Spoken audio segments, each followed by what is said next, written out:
Want to learn how to unlink your Instagram account from your Facebook account? I'll teach you how to do it today. Welcome back to Tutorials Point. Before starting, you can subscribe to our channel for more videos and updates. I am already logged in. Make sure you are as well. Now tap on this profile icon on the bottom right corner.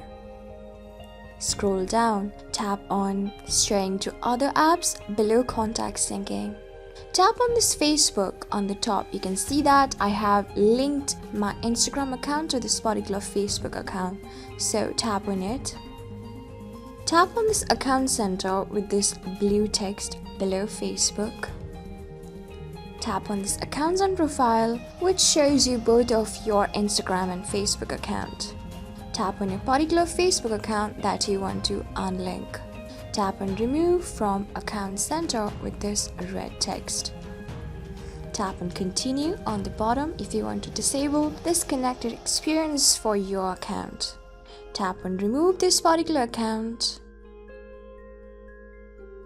So this is it. You have successfully unlinked your Instagram account from your Facebook account. I hope this video was really helpful for you and I was able to help you. I am going to see you on the next video. Till then, keep calm, stay safe, and goodbye.